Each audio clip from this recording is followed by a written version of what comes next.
Welcome to all of you. This is my third video related to class 12 entrepreneurship chapter number 4, that is enterprise growth strategies. Student, in the previous video we have learned about the type of franchising and the various advantages of franchising to franchising. Now student, we are moving the next topic, that is various advantages of franchising to franchisor, that means who provide franchisor services, who provide franchising to another person. So here we are reading about the various advantages of franchising to franchisor. Is it clear?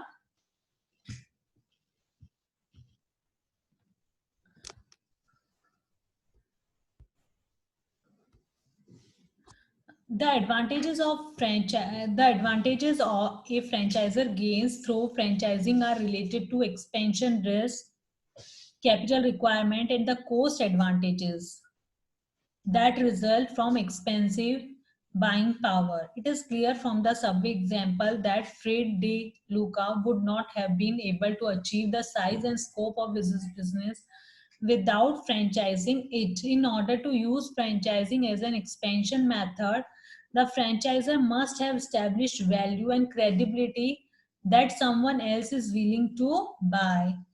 So basically, first advantages is quick expansion.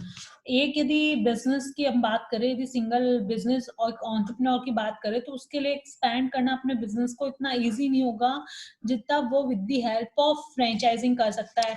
Suppose कीजिए वो franchising बढ़ा रही है, franchise ये बहुत ज्यादा बढ़ा रहा है, तो उसका जिस भी स्टेट, जिस भी एरिया में उसकी फ्रेंचाइजी ओपन हो रही है, तो अपने आप वो बिजनेस क्या हो रहा है, एक्सपैंड हो रहा है. एक सिंगल एंटरप्रेन्योर के लिए बिल्कुल भी पॉसिबल नहीं है बिजनेस को इस तरीके से एक्सपैंड करना. तो यदि बिजनेस को क्विक एक्सपेंशन चाहिए, दैट मीन्स यदि उसको जल्दी एक्सपैंड करना है अपने बिजनेस को, तो that in that case franchising is the best option. The most obvious advantages of franchising for an entrepreneur is that it allows a venture to expand quickly using little capital.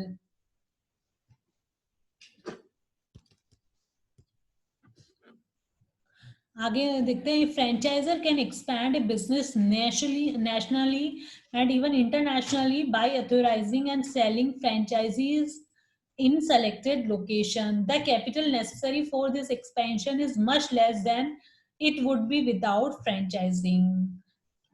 तो यहाँ पे हम देख रहे हैं कि जो विदाउट फ्रेंचाइजिंग यदि वो उस बिजनेस को एक्सपैंड करने के लिए को ट्राई करता तो उसकी कॉस्ट बहुत ज्यादा होती, और यहाँ पे यदि with the help of franchising कर रहा है, तो दैट मीन्स क्या हो रहा है कि वो अपने एक किसी पर्सन को ऑथोराइज कर रहा है उसके सिमिलर प्रोडक्ट्स को मैन्युफैक्चर करने के लिए, प्रोडक्ट्स को सेल करने के लिए. तो डेफिनेटली उसका जो फ्रेंचाइजिंग वे से बिजनेस एक्सपैंड करेगा तो उसकी कॉस्ट कम होगी, मिनिमम होगी in comparison the actual cost he will bear without expanding, without doing franchising. Next है आगे है, the value of the franchisee depends on the track record of the franchisor and on the service offered to the entrepreneur or franchisee. तो basically जो value है, suppose कीजिए कि कोई franchise provide कर रहा है, कोई चार्ज कर रहा है 50 लाख, कोई चार्ज कर रहा है 20 लाख उसके लिए, तो ये टोटली डिपेंड करता है कि फर्स्ट तो किस टाइप का बिजनेस है, उसका ट्रैक रिकॉर्ड क्या है, उसकी गुडविल क्या है, and the services offered to the entrepreneur और फ्रेंचाइजी किस टाइप की सर्विसेज प्रोवाइड कर रहा है. Operating a franchise business requires fewer employees than a non-franchise business. यदि एक फ्रेंचाइजी ले रहा है सपोज कीजिए, तो उसे जो नंबर ऑफ एम्प्लॉयज है, यदि ओरिजिनल वो अपने बिजनेस को प्रोडक्ट को सेल करता तो हो सकता है उसको एडवर्टीजमेंट करना होता, हो सकता है उसे बहुत सारे मार्केटिंग या सेल्स प्रमोशन के लिए सेल्स एजेंट्स अपॉइंट करने पड़ते, सेल्स पर्सन अपॉइंट करने पड़ते, तो वो सब उसे नहीं करना पड़ रहा है. So operating a franchise business requires fewer employees than a non-franchise business. Headquarters and regional offices can be lightly staffed, primarily to support the needs of the franchisees.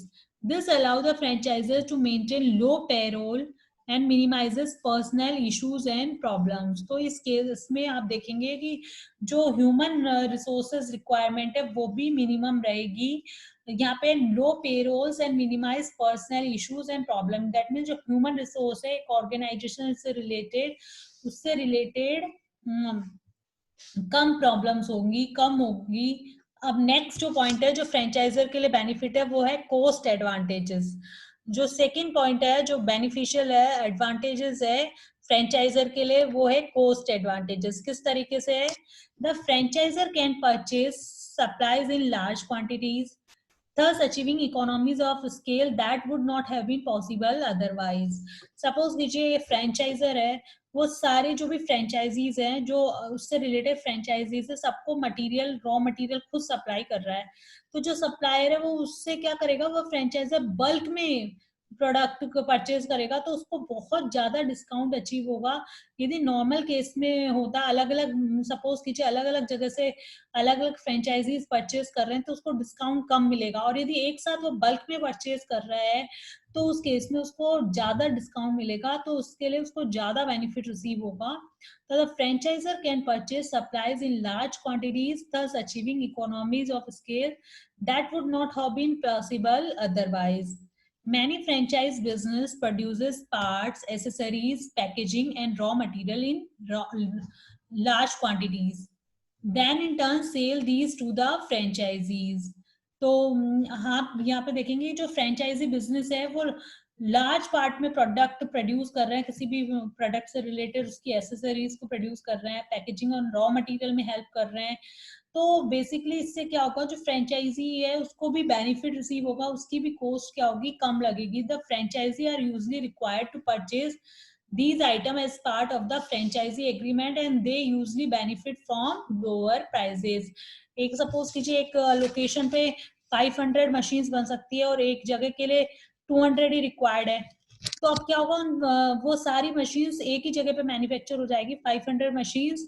तो अलग अलग जगह अलग अलग फैक्ट्री सेटअप करने की जो कॉस्ट है उससे सेव हो जाएंगे, अलग अलग जगह लेबर अपॉइंट करने से लेबर रिलेटेड जो वेजेस है उससे सेव हो जाएंगे.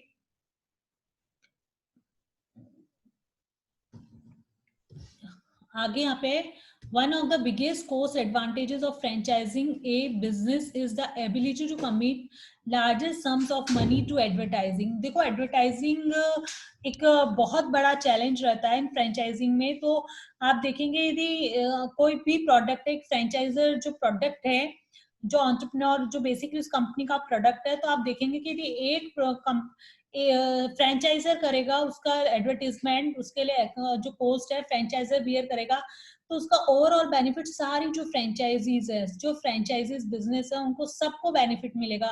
सपोज कीजिए एक क्लोथ मटेरियल है, या एक सपोज कीजिए मैकडोनाल्ड का एड आ रहा है, तो मैकडोनाल्ड का एड सब जो मैकडोनाल्ड की जो ब्रांचेस है जो तो उन सब के लिए अप्लाई होगा. तो बेसिकली हम देखेंगे कि जो एडवर्टीजमेंट है तो उनको अलग अलग ब्रांचेस का नहीं करना पड़ता, एक कॉमन एडवर्टीजमेंट करना पड़ता है और उसका बेनिफिट होल जो कंप्लीट ब्रांचेस है उसको रिसीव होता है. तो यहाँ पे देख रहे हैं one of the biggest cost advantages of franchising is a business is the ability to commit larger sums of money to advertising. Each franchisee contribute a percentage of sales to an advertising pool. That means सब लोग क्या करते हैं, minimum 1% 2% amount advertising pool में share करते हैं और उन जो मनी है उनको जो उस फंड को यूज करके जो फ्रेंचाइजर है वो एडवर्टाइज करता है. यदि नॉर्मल केस में सपोज कीजिए हम एक एडवर्टाइज कर रहे हैं एक टेलीविजन पे, उसकी कॉस्ट आ रही है 5 लाख रुपीज, 10 लाख रुपीज, 50 लाख, 1 करोड़, एक एग्जाम्पल है.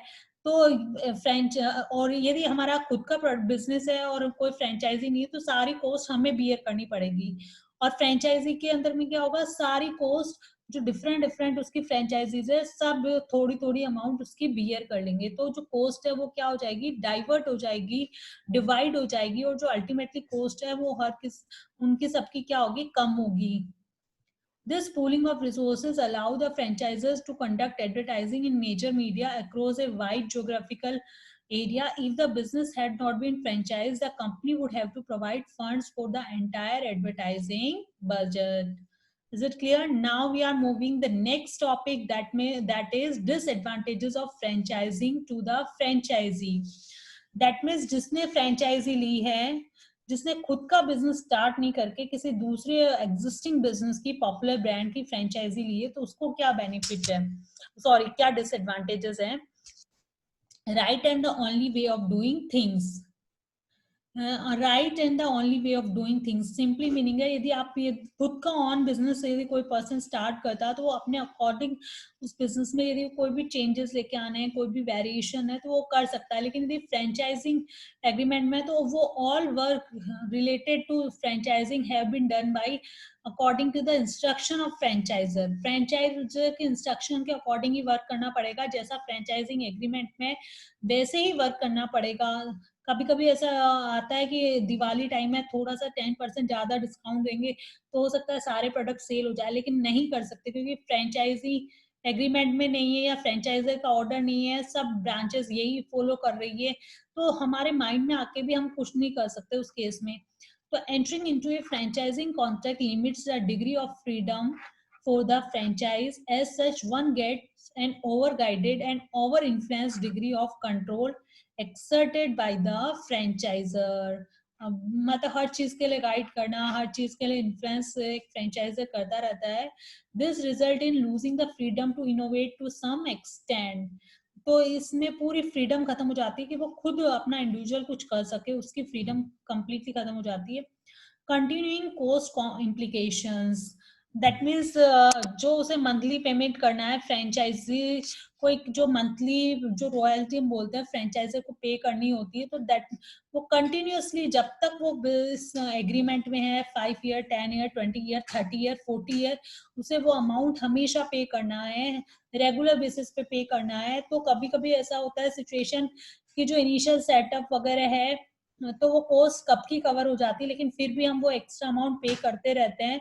तो continuing cost implication over and about the original franchisee fee and royalty, a percentage of revenue get shared perpetually with the franchiser. That means जितना हमें प्रॉफिट होगा उतना हम उसमें से कुछ पोर्शन डेफिनेटली हमें फ्रेंचाइजर के साथ शेयर करना है. द फ्रेंचाइजर में also charge additional amount toward sharing the cost for services provided such as advertising and training. इन सब की भी कॉस्ट से शेयर कॉस्ट बियर करनी पड़ती है फ्रेंचाइजी को. As such entering into a franchisee contract with a well-known franchisor becomes a very expensive proposition because of a tendency of their part of exploit the franchisee. तो that means यहाँ पे second जो disadvantages है वो है continue cost implication. Next हम देख रहे हैं risk of franchiser getting bought. Third हम देख रहे हैं जो थर्ड रिस्क है वो है risk of franchiser getting bought. The franchisee faces serious problem and difficulties when the franchiser either fails or gets bought out by another company. तो basically यदि हमने फ्रेंचाइजी एग्रीमेंट में एंटर हुए हैं और फिर भी हम देख रहे हैं कि कुछ टाइम बाद में उस फ्रेंचाइजर ने बिजनेस को सेल कर दिया है या किसी और को हैंड ओवर कर दिया है, तो उस केस में हमारे लिए बिल्कुल कंप्लीट रिस्क हो जाएगी, हमारे लिए प्रॉब्लम क्रिएट हो जाएगी. The franchisee faces serious problems and difficulties when the franchiser either fails or gets bought out by another company. तो हमें फिर जो अनोदर कंपनी है उसके अकॉर्डिंग वर्क करना पड़ेगा. नेक्स्ट है inability to provide services. The disadvantages to the franchisee usually center around the inability of the franchisor to provide services, advertising, and location. When promises made in the franchisee agreement are not kept, franchisee may be left without in support or in important areas. जैसा agreement में हो रहा है franchisor उस तरीके की services है वो फ्रेंचाइजी को प्रोवाइड नहीं कर रहा है, सर्विसेज शेयर नहीं कर रहा है, तो बेसिकली ये सिचुएशन क्रिएट हो जाती है और inability to provide services situation यहाँ पे क्रिएट हो जाती है. एग्जांपल गिवन है. For example, Curtis Bean bought a dozen franchising Checkers of America Inc., a firm that provide auto inspection services. After losing $2 lakh, Beam and other franchisee filed a lawsuit claiming that the franchisor had misrepresented advertising cost and had made false claim, including that no experience was necessary to own a franchisee. Is it clear? तो यहाँ पे example दिया हुआ है, तो inability to provide services जैसा agreement में decide होता है उस अकॉर्डिंग यदि सर्विसेज नहीं प्रोवाइड करते हैं तो भी ये फ्रेंचाइजी के लिए जो फ्रेंचाइज है वो बहुत ज्यादा डिफिकल्ट हो जाता है. नेक्स्ट हम पढ़ रहे हैं डिसएडवांटेजेस ऑफ द फ्रेंचाइजर. का एक ही डिसएडवांटेजेस गिवन है जो फ्रेंचाइजर को होगा यदि फ्रेंचाइजिंग एग्रीमेंट में आते हैं, तो बेसिकली जो डिसएडवांटेजेस फेस करना पड़ेगा एक फ्रेंचाइजर को, वो होता है difficulty in identifying quality franchises. That means हमें लग रहा है कि हमें इतने रुपए इन्वेस्ट करने में रेडी है, हम हाँ इतना फंड है, इन्वेस्टर है, एंटरप्रेन्योर रेडी है, तो हम इजीली उसको क्या कर देते हैं, हमारे प्रोडक्ट की फ्रेंचाइजी प्रोवाइड कर देते हैं. बाद में हमें वो रियलाइज होता है धीरे धीरे कि वो पर्सन हमारे अकॉर्डिंग नहीं है या हमने जैसा सोचा था उस अकॉर्डिंग वर्क नहीं कर रहा है. या सपोज कीजिए जो किसी की पर्टिकुलर 100 ब्रांचेस है और सब अच्छा से वर्क कर रही है, लेकिन वो पर्टिकुलर जो फ्रेंचाइजी है वो अच्छा से वर्क नहीं कर रही है, उसके कारण यदि कोई भी लॉस हो जाता है, कोई भी लॉ केस हो जाता है, तो पता पड़ेगा अल्टीमेटली सारे जो बिजनेस है, जो सारी फ्रेंचाइजी उन सब पे उसका जो रिजल्ट है सबको उसको फेस करना पड़ेगा. तो यहाँ पे difficulty in identifying quality franchises. Above all even the franchisor may find it difficult to identifying quality franchises even after extending all support towards training and providing capital. Poor management may lead to the failure of the franchisee and in turn adversely affect the franchisee system as a whole. Is it clear?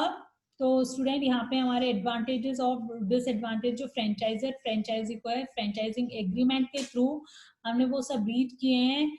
और ये मेरा video यहीं पे complete हो रहा है. Next video में हम मर्जर और एक्विजिशन जो एक्सटर्नल एक्सपेंशन के पार्ट है, मर्जर एंड एक्विजिशन, उनके बारे में स्टडी करेंगे. जो आज का वर्क है वो ये you will prepare your own notes and learn all the topic related to the franchising. If you have any doubt then please ask me in live stream classes. Is it clear? Okay student, now this class is over.